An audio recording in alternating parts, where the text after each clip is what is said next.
मैदे के मसाइल में से एक बड़ा अहम तरीन मसला ये भी है कि बार बार उल्टी होती है, कै आती है। तो उसका बेहतरीन इलाज मैं आपको बताता हूँ, बल्कि दो इलाज। एक तो ये है कि छोटी इलायची, सबत इलायची का एक एक इलायची जो है उसके जो बीज हैं, दाने हैं, उसके अंदर जो है उसको चबा चबा के आप निगल लें, चूस चूस के, और वो आपने हर 2-3 घंटे के बाद एक इलायची के दाने निकलने हैं, तो बड़ी जल्दी ये मसला आपका हल हो जाएगा। और दूसरा इलाज ये है कि पुदीने का कावा, पुदीने का जो शांदा तैयार करें, यानी कि पुदीने की 10 से 12 पत्तियां और 1.5 कप पानी हो, उसके अंदर उनको अच्छी तरह उबाइल करें। जब 1 कप पानी बाकी रह जाए तो आग बंद करके उसके अंदर आप थोड़ा सा गुड़ शामिल करें और वो कावा आप पी लें।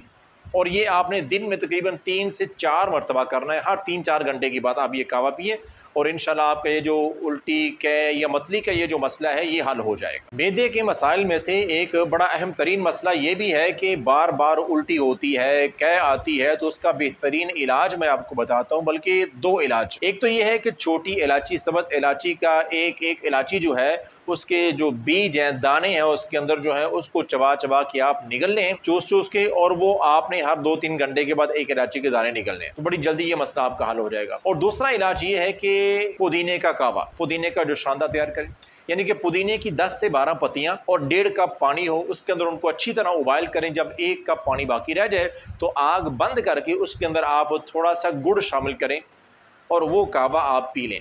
और ये आपने दिन में तकरीबन 3 से 4 मरतबा करना है। हर 3-4 घंटे के बाद आप ये कावा पिए और इंशाल्लाह आपका ये जो उल्टी, कै या मतली का ये जो मसला है ये हल हो जाएगा।